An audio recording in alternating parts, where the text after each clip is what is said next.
And the Spirit of God came mightily upon Saul when he heard these words, and his anger was greatly kindled. Back to Judges.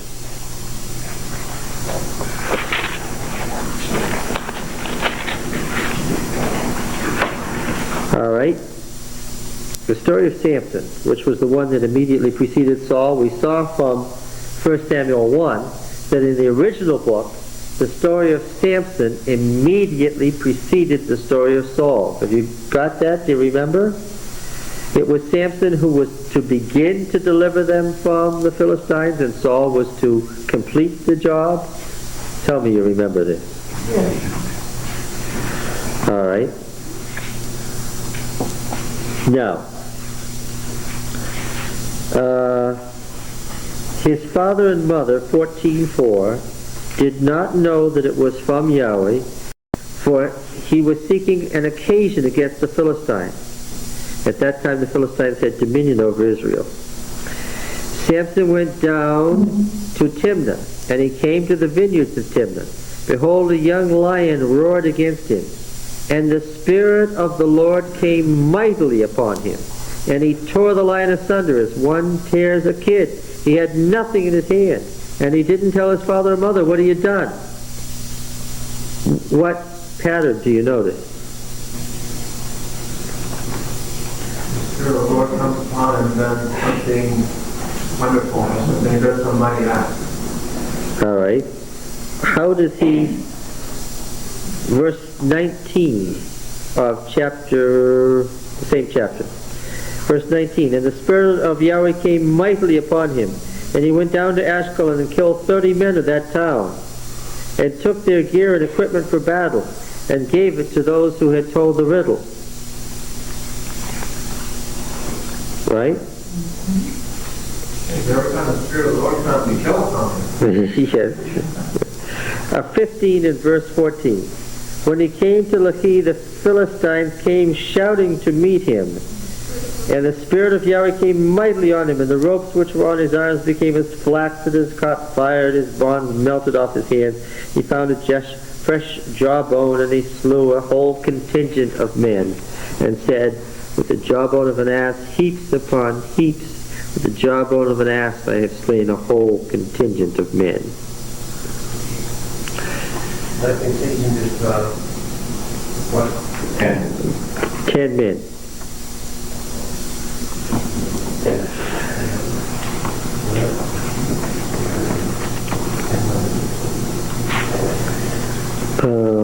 And what feeling do you get about his mental state when the Spirit of God comes on him like this?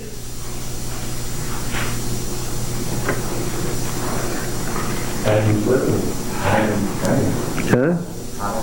Yes. It's not a normal mental state, is it? I asked, what kind of a mental state does he appear to be in when these things happen? Is it a normal mental state, or some kind of heightened or frenzied or manic state? All right. Now what has happened to Saul here? The same thing. That's the point. It's not only the same thing, it's the same thing in the same words. Do you understand that this story is the follow-up of the story to Samson? Is that clear to everybody? What did Samson do on these occasions? Well, he would see something and do some frenzied act. He took a yoke of oxen and cut them in pieces and sent them throughout all the territory of Israel by the hand of messengers. Saul in frenzy does what? Cuts up a yoke, a pair of oxes. Now tell me about that.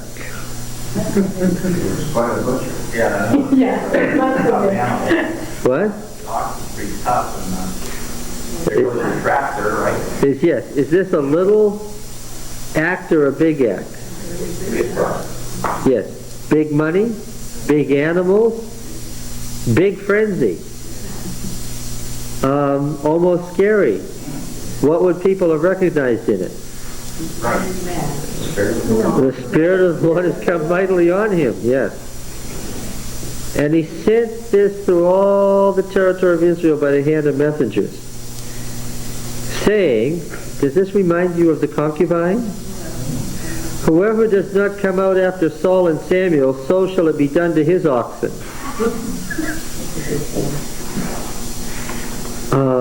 There's the beginnings of something here. Yeah. This doesn't appear to be a suggestion, does it? Would you take that as a suggestion? Because if that's what was done to your oxen, you had an awful feeling about, then the dread of Yahweh fell on the people and they came out as one man. When he mustered them at Bezek, the men of Israel were 300 contingents. How's he doing? Pretty good. That's as good as Gideon did. Now get this, because the next part is very significant. And the men of Judah were 30 contingents. Why is that significant? Huh? Well, they counted them separately. It's certainly a different league. But that they even responded. Get this and mark it well. This certainly isn't all the contingents of Judah, is it? No. Judah was as big as Israel. There could have been 300 contingents from Judah in there, 30. I note that Saul has not succeeded in his plan to get Judah behind him.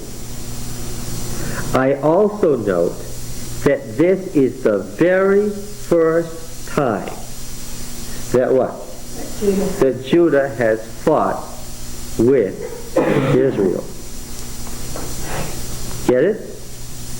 So while he is by no means at his desired goal, nevertheless what? He has, with 30 contingents, I would say that at his first attempt, King Saul has made what? Great inroads. And I'm going to ask again, where would these contingents have come from in Judah? From Samuel's two sons. What? From northern Judah. That is to say, we can hardly leave it hanging out there, what? From those under David's family. I said, if you understand what Saul is doing, you'll understand what happened next. Say, if a king is working for Israel, if it seems to be working in Israel, what thought might come? What thought might come? Why don't we join with Israel? Or another thought might come.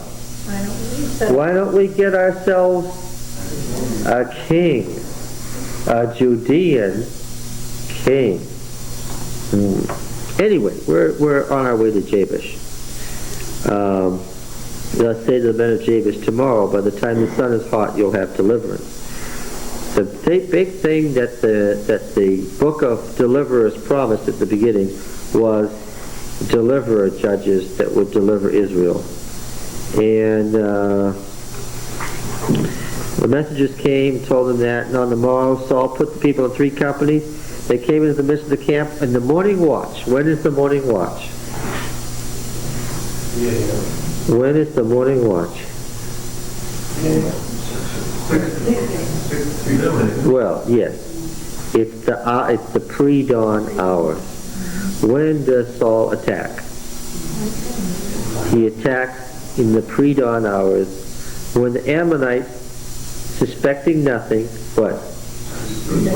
Yes. And they cut down the Ammonites until the heat of the day. And those who survived were scattered so that no 2 of them was left together. Was this a shock to the Ammonite kingdom? The people said to Samuel, who is it that said, shall Saul reign over us? Bring them in that we may put them to death. Saul's initial foray is what? Extremely successful.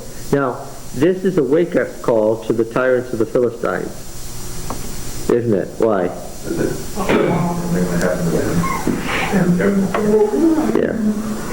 Yeah. Saul said, "Not a man shall be put to death this day, for today Yahweh has wrought deliverance in Israel." Then Samuel said to the people, "Come, let us go to Gilgal, and there